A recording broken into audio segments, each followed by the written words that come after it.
Then the Lord said to Noah, "Go into the ark, you and all your household, for I have seen that you alone are righteous before me in this generation. Take with you 7 pairs of all clean animals, the male and its mate, and a pair of the animals that are not clean, the male and its mate, and 7 pairs of the birds of the air also, male and female, to keep their kind alive on the face of all the earth. For in 7 days I will send rain on the earth for 40 days and 40 nights, and every living thing that I have made I will blot out from the face of the ground." And Noah did all that the Lord had commanded him.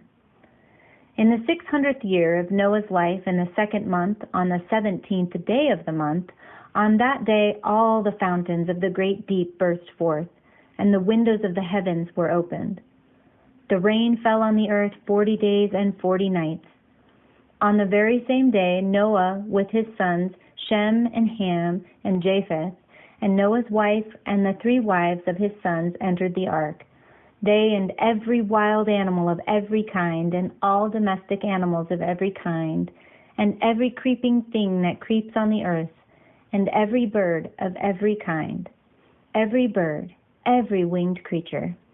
They went into the ark with Noah, 2 and 2 of all flesh, in which there was the breath of life. And those that entered, male and female of all flesh, went in as God had commanded him, and the Lord shut him in.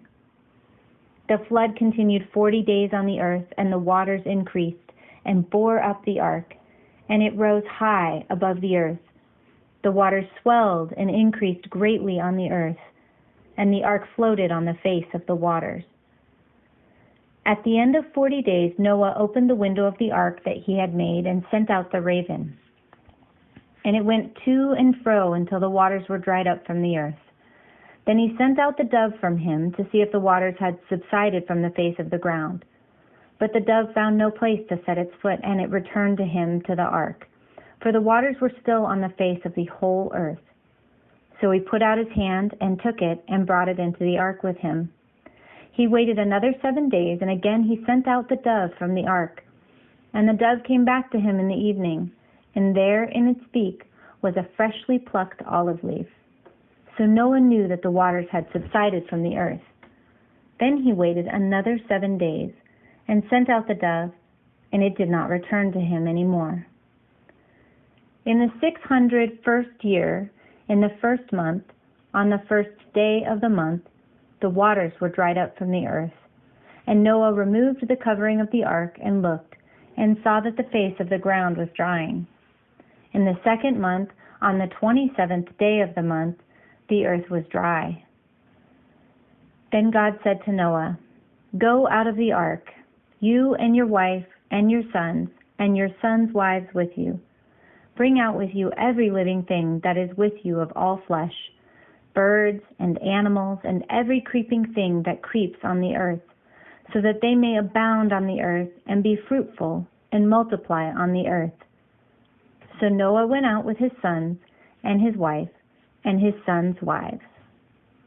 Then God said to Noah and to his sons with him, "As for me, I am establishing my covenant with you and your descendants after you, and with every living creature that is with you, the birds, the domestic animals, and every animal of the earth with you, as many as came out of the ark. I establish my covenant with you, that never again shall all flesh be cut off by the waters of a flood, and never again shall there be a flood to destroy the earth." God said, "This is the sign of the covenant that I make between me and you and every living creature that is with you for all future generations. I have set my bow in the clouds, and it shall be a sign of the covenant between me and the earth." The word of the Lord.